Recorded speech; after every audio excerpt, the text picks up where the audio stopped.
Hi there, welcome back to my channel, Chris D Redefined.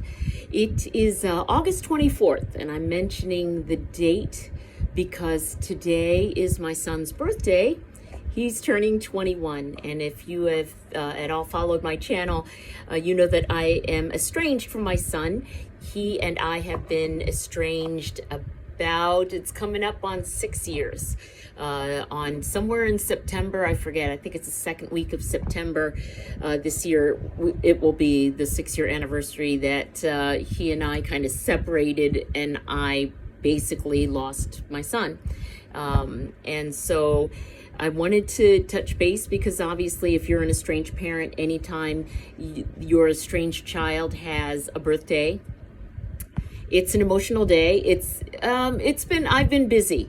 So, and I purposely make myself busy on his birthdays usually by either making plans with friends, or I actually had quite a bit to do online. So I was quite busy and now just have a few minutes to make this video. But before I go into his birthday and some of the emotions that go on, I wanted to share a resource with you in my very first, I think it was my first episode, maybe my second, I can't remember, but I mentioned that there's a book and she addresses the area of estrangement, and everyone knows her name in this genre of family counseling. Her name is Sherry McGregor. And she's written 2 books. The first one was Done with the Crying, and it comes with a workbook also. And then the second book she has is Beyond Done with the Crying. And so I think for estranged parents, some of you out there may already have read her books and done the workbook. And she also has a podcast and a blog. And so that might be a resource for you if you're in that stage where you really need that kind of support.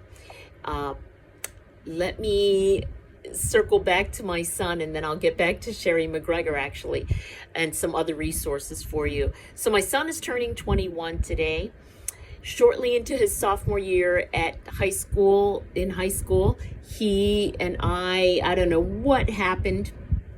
We went from best friends to all of a sudden, I don't like you, Mom, I want to go live with Dad, literally overnight.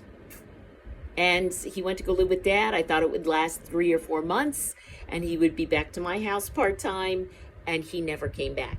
And that's coming up on 6 years ago. So there's a lot of emotions, obviously, that happen around their birthdays if you're estranged from your child or children, or maybe you're estranged from a brother or a parent. And sometimes, I mean, there's a lot of emotion around the birthdays. This is my 6th time around at this, and so I'm kind of, you never really fully get used to it, but you kind of know what works for you to deal with it. I don't dwell on it very much, because I just get upset, and it doesn't help anything to get upset. That being said, I think if you've watched earlier episodes, about 10 weeks ago, my son did finally answer an email that I had sent him, and it had been about 3 years since I had been in touch with him at all. And so that was a huge step. And he's since answered another email from me. I think he's responded to 2 or 3 in the past 8 weeks. 7 weeks. He's responded very, very briefly. It's very brief. Thanks for this info, Mom. I'm doing okay. Oh, these pictures are funny, Mom. Haha, I remember that. You know, which is better than nothing. So I will take that.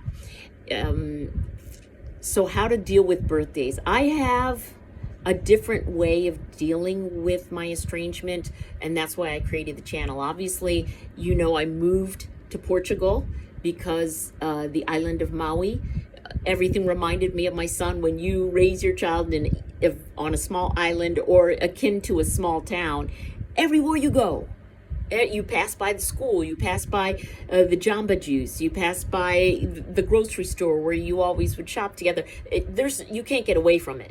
You can't get away from the memories. So I moved to Portugal so that I would be completely in a different environment, not reminded of him I won't say it all. I brought a lot of his like little artwork things that he had and lots of pictures of him, but there's very little that reminds me of him. And I'm having to adjust to life in Portugal.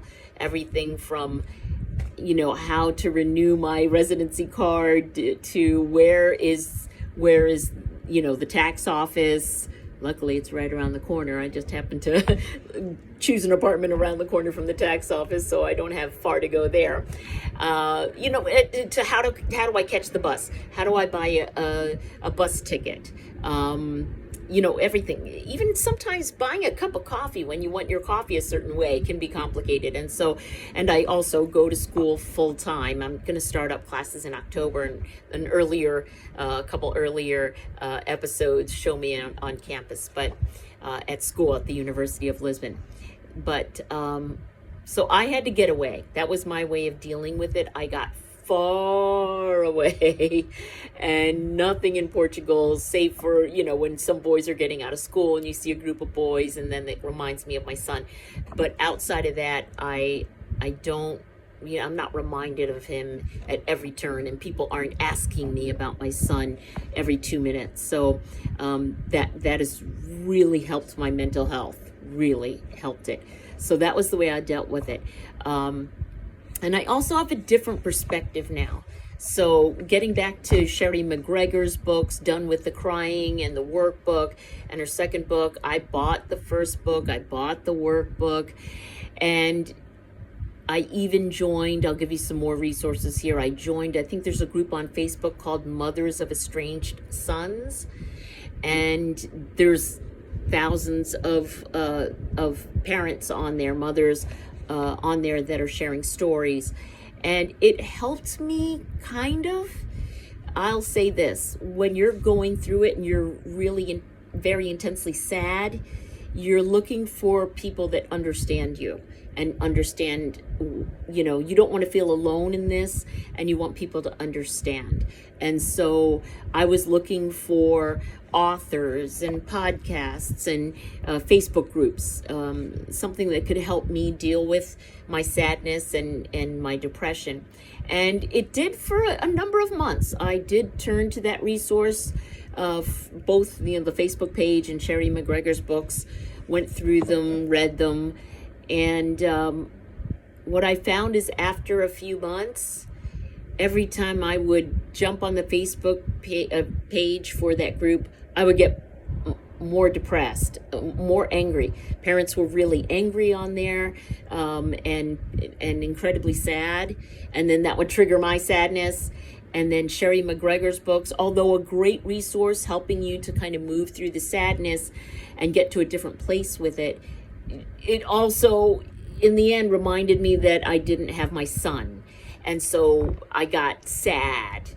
I'm getting sad now. I got sad just reading the books. And so what I found is after a few months, I quit the Facebook group, and I don't look at the book anymore, because I just became sad. And I couldn't get to a better place with it. So what I did find is that I listened to, and I already was a big believer in what's called law of attraction, and the kind of philosopher Abraham Hicks, and her take on it, Abraham's take on it was, you're two separate entities, spiritual beings. You needed each other. They don't belong to you. Your children don't belong to you. And I love, there's a poem by Gilbran, a 1800s author and poet. It's called The Children, I believe. And it just says where the parent is like, you know, the bow, and the child is like an arrow. And once you're pulling back with all your love, your resources, your strength, what you teach your child is the pull back of the bow. And then once you let go, your child is the arrow. You can't take the journey for them. And that's very similar to what Abraham Hicks, her philosophy is on parenting, is your child has the inner spirituality, the inner wisdom and knowledge already to know what's good for them, what their path is, and the parent has to trust that they already know what's good for them intrinsically and what their path is. And you can't take their path as an adult. As the parent, you can't take their path. You did your path without your parents. Well, some of you maybe really maybe your parents were quite involved. I got away from home and pretty much never came back, but always in touch with my mother. Don't agree with her on like 90% of the issues, but always in touch with her. I just spoke to her today, actually. But you can't take the journey that your child takes. That's like the arrow leaving the bow. You can't take that journey. That's your child's journey, and they're on their own. And so that's kind of where I sit with my son as he turns 21 today, is I hope that I gave him all the tools he needed to, number one, learn who he is. He has to define that for himself. Number two, learn what makes him happy, and that's it, and then the tools that he knows to use to so that he can build up his own resources and know what it takes to create his own dream. And that's my job as a parent. And in the 15 years that he was at my house, I shared custody with his dad half weeks since he was 2.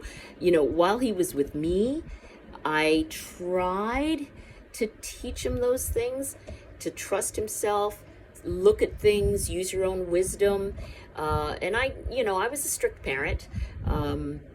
I was strict, but hopefully he had ADD, so I taught him how to create create a dry erase board with goals and dates and date lines and smaller steps so that he could achieve smaller steps to reach the big step. Taught him all those things, everything from a timer with his homework and all of that. So hopefully I gave him the tools he needs in order for him to successfully pursue his own dreams. And he has to determine what his dreams are. So that's, as I sit here on his 21st birthday, I'm happy that he has found his own way. He's strong enough to put himself through school. I know that he has a job and he's paying for his own community college. I didn't do that at age 18. He left. He was 18 on his own. I never did that. My parents had to help me through school. So, he is putting himself through school with a nighttime job. And I'm incredibly proud of him. Incredibly proud of him. And so, and from what I know, he's living with friends and he has a girlfriend. So he has people that loves him in his life. And I think he's happy. So I have to be okay with that. He's really an adult as of today. And I only hope that I gave him all the tools that I could have. And I believe I did. But that he was able to take it from there once he left, which was at age 15. So, but if you need those tools, the books by Sherry McGregor, and I'll put the title in the description of this video. And if you need, to join a Facebook group, I think it's called Mothers of Estranged Sons, that could help you also.